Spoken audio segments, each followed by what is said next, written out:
Chapter 1. The Departure. The morning sun streamed through the sheer curtains of the living room, painting soft rectangles of light across the plush rug, where 6 cats lounged in various states of feline bliss. Luna, the smallest and most affectionate of the bunch, was curled on Emma's lap, purring loudly enough to drown out the faint hum of the coffee machine. Across from her, Ryan fumbled with his laptop bag, his brow furrowed as he scanned the checklist on his phone. "Are you sure you'll be okay?" Ryan asked for the 3rd time, glancing up with a flicker of concern in his eyes. "Ryan," Emma replied, suppressing a smile as she rubbed Luna's soft ears.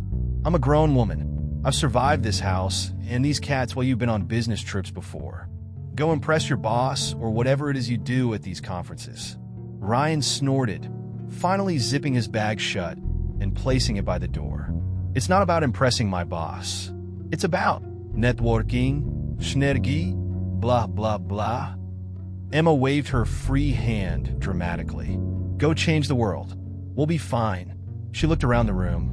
Max, the bold tabby, was attempting to climb the bookshelf again, his striped tail flicking with determination. Cleo, ever the dignified queen, was perched on the windowsill, watching a bird feeder with laser focus.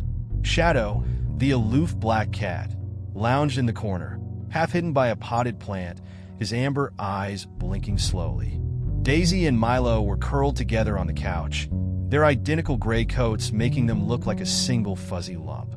Ryan sighed, stepping over the empty coffee mug Cleo had knocked to the floor earlier. "Just promise me you'll keep the back door locked. There have been some break-ins nearby, and I don't want you taking any chances." Emma rolled her eyes playfully. "Ryan, we live in the safest neighborhood in the city. I'll keep it locked if it makes you feel better, but I doubt anyone's planning a heist on a house full of cat hair and IKEA furniture." He kissed her forehead, his lips lingering just a moment longer than usual. "I'm serious, Em. Lock it." Okay, she relented, pushing him gently toward the door. "Now go, before you miss your flight." Ryan paused at the threshold, glancing back one last time. His lips twitched into a reluctant smile as his gaze swept over the cozy chaos of their living room. "Don't forget to feed the monsters, and don't let Max convince you he hasn't eaten." Emma laughed. "I've got this." With that, Ryan was gone, the door clicking shut behind him. The house felt both quieter and busier without Ryan. Emma wandered into the kitchen, setting Luna on the counter as she prepared her breakfast. Luna pawed at her hand, eager for attention, while Milo weaved between her legs, making her shuffle awkwardly to avoid tripping. All right, Emma said, reaching for the cat food. "You guys are worse than kids." The sound of the can opener was enough to summon the rest of the crew. Max was the first to dart into the room, his tail held high like a flagpole. Cleo followed at a leisurely pace, while Shadow observed from the doorway, his expression unreadable. Daisy sat patiently near the food bowls, her twin Milo already nudging at her side. As she set down the bowls, Emma found herself narrating their course in her head, a habit she'd picked up during Ryan's absences. Luna's going to eat half of hers, and then steal from Milo. Max will inhale his like a vacuum and look for leftovers. And Cleo will probably spend 10 minutes sniffing hers like it's a fine wine. The predictability was comforting. Emma settled into her workday with ease, balancing her laptop on the kitchen counter while the cats dozed in their usual spots. Emails and spreadsheets kept her busy, but she couldn't help sneaking glances at the little furballs throughout the day. When the sun dipped low on the horizon, painting the living room in hues of orange and pink, Emma decided to tackle a minor annoyance she'd been putting off for weeks: the burned-out light bulb in the hallway. She retrieved the stepladder from the laundry room, muttering to herself as she set it up beneath the fixture. "This will take 2 seconds. Easy peasy." The ladder wobbled slightly as she climbed, but she dismissed the unease, focusing instead on twisting the old bulb free. A flicker of movement caught her attention. Max, of course, eyeing her from below, tail twitching as if ready to pounce. "Stay put," she warned, pointing at him. Max's ears twitched, but he didn't move. Emma reached for the new bulb balancing on the top step. Her fingertips brushed the edge of the fixture when the ladder shifted beneath her. Panic flared in her chest as she flailed, her foot slipping. The world tilted. She fell hard, her back striking the edge of the counter with a sickening thud before she crumpled to the floor. Pain exploded through her body, sharp and electric, radiating from her spine. She tried to move, to sit up, but nothing happened. Her breathing came in short, panicked gasps as she stared at the ceiling. Somewhere nearby, she heard the faint sound of paws padding closer. Luna's face appeared in her peripheral vision, her golden eyes wide with curiosity. Emma tried to speak, to call for help, but her voice was barely a whisper. The room seemed to darken, her vision tunneling as the pain grew unbearable. The last thing she saw before the darkness consumed her was Luna, her small pink tongue darting out to lick Emma's trembling hand. Chapter 2. Isolation. Emma's consciousness returned slowly, like surfacing from the depths of a dark, suffocating ocean. Pain roared through her body, a raw and unforgiving reminder of her fall. She opened her eyes to the blurred outlines of the ceiling, the soft glow of daylight filtering through the living room curtains. Her thoughts were muddled at first, fragmented images of the ladder, the light bulb, and the floor racing through her mind. When she tried to move, panic clawed at her chest. Her arms responded sluggishly, trembling as she lifted them, but from the waist down, she felt nothing. Her legs might as well have been weights tethered to her body. Her breathing quickened as she turned her head, every movement sending a jolt of agony through her spine.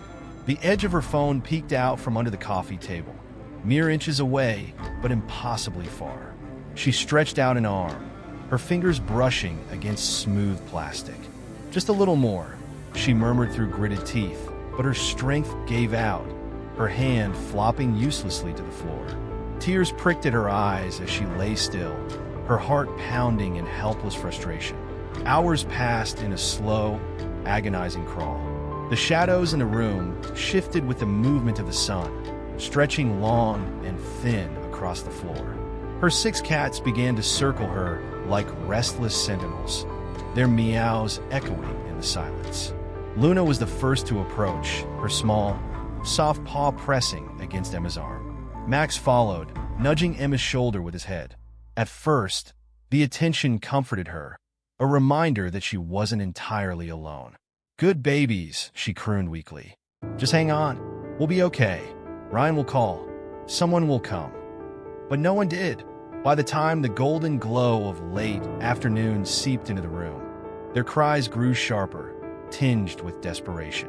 Cleo pawed at the empty food bowls, batting one across the kitchen floor with a metallic clang. Milo and Daisy paced near the doorway, their tails flicking nervously. Shadow stayed back, his amber eyes fixed on Emma with an unsettling intensity. Emma's stomach churned with guilt and fear. "I'm sorry," she whispered, her voice cracking. "I'll feed you. I promise."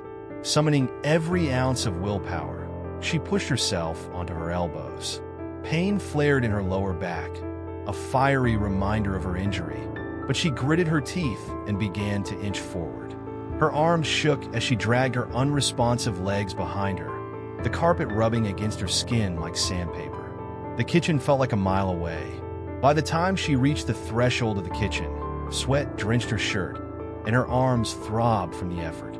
The cats followed closely, their meows blending into a cacophony that pressed against her fraying nerves. Emma collapsed onto her stomach, gasping for breath. The bowls were just out of reach, taunting her from the corner of the room. "Almost there," she whispered to herself, her voice hoarse. But when she tried to pull herself closer, a sharp, stabbing pain shot through her spine, and her arms buckled beneath her.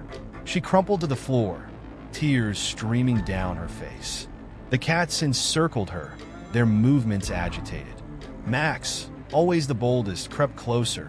He sniffed her arm, his whiskers brushing against her skin. Then, without warning, he bit down hard. Emma screamed, the sound raw and guttural as it tore from her throat. The pain from the bite felt oddly distant compared to the firestorm in her back, but the sight of blood trickling from her arm sent a wave of nausea crashing over her. "Max, no!" she yelled, weakly swatting at him. He retreated a few steps, his green eyes wide and unblinking, before circling back with the others. Emma's chest heaved as she clutched her arm, trying to process what had just happened. The bite wasn't deep, but the message was clear. They were hungry, desperately so. "Please," she sobbed, her voice barely a whisper. "Please don't do this. Help is coming. Ryan will call. Someone will come." But as she lay there, her body trembling, the sound of her own voice echoing in the stillness, doubt crept into her mind. The house was eerily quiet, save for the sound of her breathing and the soft padding of paws on the floor. The sun dipped below the horizon, casting the room into shadow. Emma felt the weight of the silence pressing down on her, the darkness amplifying her fears.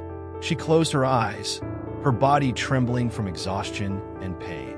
The cat's meows grew distant, almost muffled, as if they were moving farther away. For a moment, she allowed herself the briefest flicker of hope. But then she felt it, a rough tongue rasping against her hand, licking at the blood. Her eyes snapped open, and the first thing she saw was Luna, her small pink tongue darting out to taste the red trail running down Emma's wrist. "No," Emma whispered, her voice shaking. She tried to pull her arm away, but her body refused to cooperate. Shadow crept closer, his movements slow and deliberate. Max lingered at the edge of her vision, his tail flicking like a metronome. Cleo's usually graceful stride was jittery, her eyes darting between Emma and the others. Emma's breath quickened as she realized the truth. The line between family and predator was beginning to blur, and she was at their mercy. Chapter 3, Desperation. Emma's eyes fluttered open, greeted by a world of shadows. Night had fully fallen, and the faint glow of the moon barely illuminated the room. Pain radiated through her body, sharp and persistent, but it was the rustling sound nearby that sent a chill down her spine. Her arm burned where Max had bitten her earlier. She squinted down to see the angry red imprint of his teeth, smeared with drying blood. Luna was still beside her, her pink tongue lapping gently at the wound, a disturbing mimicry of care. "Luna," Emma whispered hoarsely, trying to pull her arm away. The small cat's head darted forward, licking harder, her claws digging into Emma's wrist as if to pin it down. "Stop it," Emma flailed weakly, her good arm swatting at Luna, who darted back with a startled meow. But her retreat was temporary. Luna lingered just out of reach, her wide eyes reflecting the faint moonlight. A low hiss filled the room. Emma turned her head to see Shadow, his sleek black form arched and tense, his amber eyes locked onto her with unsettling intensity. When she lifted her hand defensively, he responded with another hiss, his tail flicking like a whip. "Stop it," she murmured, her voice cracking with a mix of fear and heartbreak. These weren't supposed to be predators. They were her family, her companions through the quiet and lonely days of Ryan's trips. Each one had a place in her heart, from Luna's constant cuddles to Max's daring antics. She'd been their caretaker, their source of love and comfort. Now, they were looking at her, as though she were prey. Emma clenched her jaw, her breath hitching. "No," she thought fiercely. "I'm not giving up. I'm not dying here." The hours dragged on, and the cats grew bolder. Hunger had stripped away their usual temperaments, replacing them with something feral, something that terrified Emma more than the pain in her body. Cleo, who had always carried herself like royalty, now stalked Emma's legs, sniffing at her ankle as though weighing whether to strike. Milo, Cleo's more timid twin, circled near her feet, his usual hesitance overridden by desperation. A sudden, sharp pain jolted Emma's senses. Cleo's teeth had sunk into her calf. "Cleo!" Emma cried, her voice cracking. She jerked her leg, trying to shake the cat off, but her efforts were futile. The numbness from her injury had spread down her legs, robbing her of control. Milo joined in, nipping at her other leg as Cleo released her bite and licked at the wound she'd made. Emma swung her arm weakly at them, her muscles screaming in protest. The motion sent Milo scampering back, but Cleo barely flinched, her eyes locked on Emma with a cold, primal hunger. "Stop it," Emma begged, her voice barely audible. Tears welled in her eyes as her strength ebbed. The physical pain was almost secondary to the ache in her chest, the betrayal. She tried to rally herself, her inner monologue a desperate attempt to push through the despair. They don't mean it. They're just hungry, scared, just like you.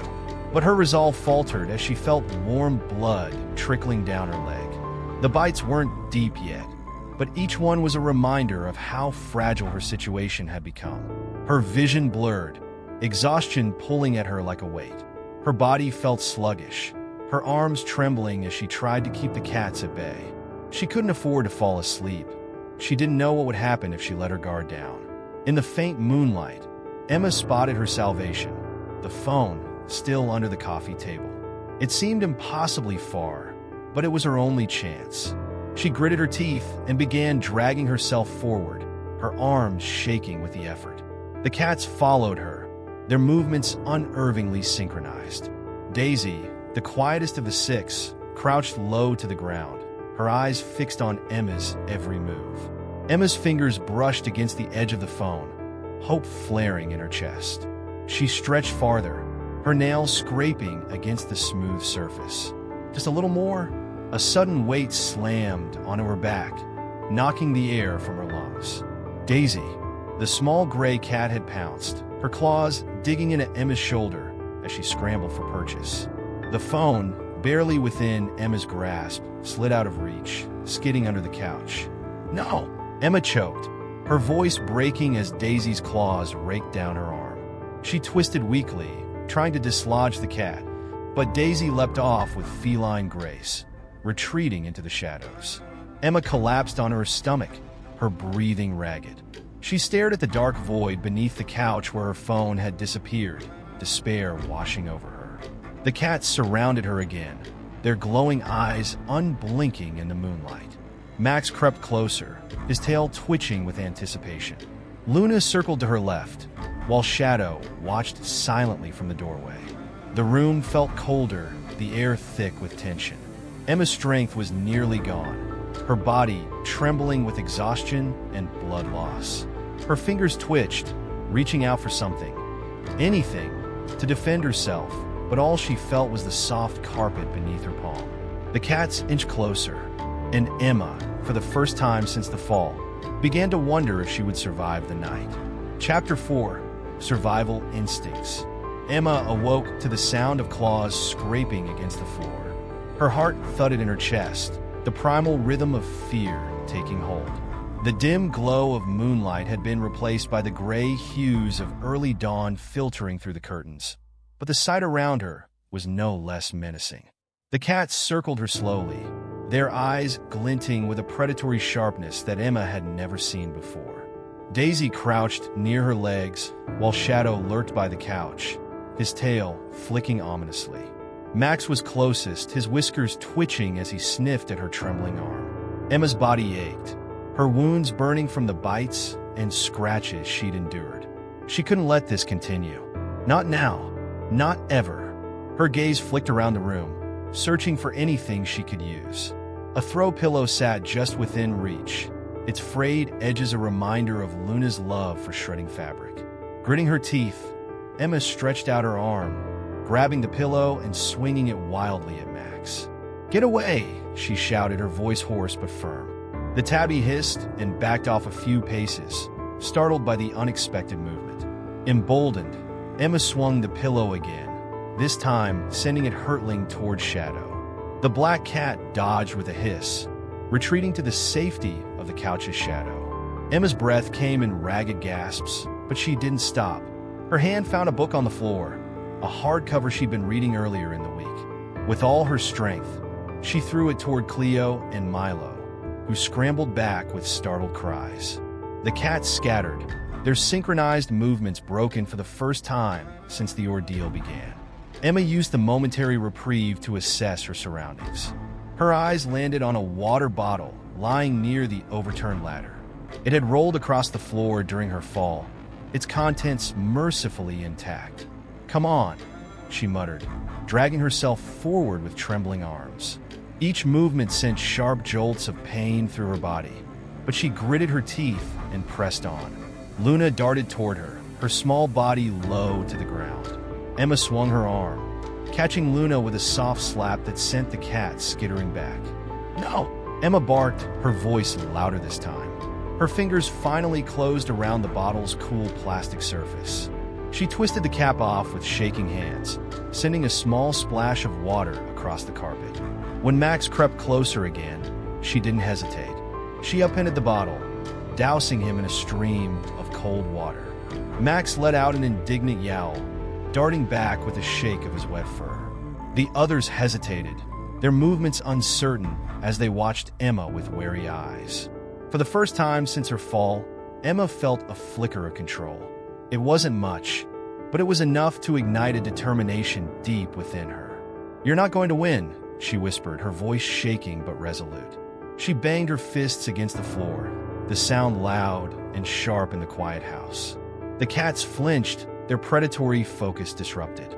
Emma clapped her hands, yelling as loudly as her ragged lungs would allow. "Get back," she shouted. "I'm in charge here." The boldness in her voice seemed to work. The cats retreated a few more steps, their movements uncertain. For the first time, they looked more confused than threatening. Emma's heart pounded as she formulated her next move. She needed to distract them, and fast.